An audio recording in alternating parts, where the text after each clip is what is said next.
जय श्रीराम मंडळी. Marathi big boss बऱ्याच जणांना माहीतच असेल. आता सीझन 6 सुरू आहे. बरेच जण बघत असतील, बरेच जण बघत पण नसतील. तर मी पण काही एवढं बघत नाही, पण यावर्षी मी खास करून बघणार आहे.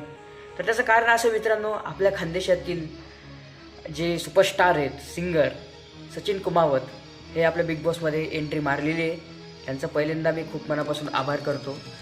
पण मला एवढंच म्हणायचं मित्रांनो, जर तुम्ही बिग बॉस बघत असणार किंवा नसणार, पण या खास माणसासाठी तुम्ही नक्कीच बिग बॉसमध्ये सपोर्ट केला पाहिजे, राईट.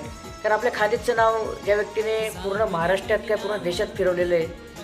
तुम्हाला माहिती आहे, जर यूट्यूबवर हिट लिस्टमध्ये कोणतं सॉन्ग असेल तर ते 52 महिन्यामध्ये फेम जे सचिन कुमावत आहे. ओके, ते गाणं खूप हिट झालेलं आहे आणि बरेच लोक त्यांना ओळखतात अख्ख्या महाराष्ट्रात.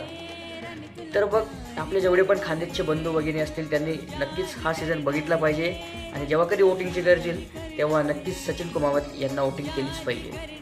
तर बस माझा या बनवण्याचा व्हिडिओ एकच होतं की आपले खानदेशची जी ऐराणी त्यांनी घरोघरी पोचवली आहे. आपल्या खानदेशचा नाव रोशन अजून झालं पाहिजे आणि ही ट्रॉफी नक्कीच आपल्या खानदेशमध्ये झाली पाहिजे. यासाठीच हा व्हिडिओ बनवण्याचं एक कारण आहे. आणि मला माहिती आहे, जर हा व्हिडिओ सचिन कुमावत किंवा त्यांच्या फॅमिली मेंबर कुठे किंवा त्यांच्या फॅनसोबत फिरत असेल, त्यांनी नक्कीच कमेंट करा की काय यावर्षी सचिन कुमावत जिंकणार, 100% जिंकणार. तर मग असंच फक्त तुमचा सपोर्ट पाहिजे आपल्या खानदेशकरांचा. मी खास करून बागलांचा आहे आणि मी पण ऐराणी बोलतो घरी, त्यामुळे ऐराणीचा मला अभिमान आहे. आणि ही व्हिडिओ जास्तीत जास्त शेअर करा आणि प्लीज सचिन कुमावत यांना सपोर्ट करा. जय खानदेश.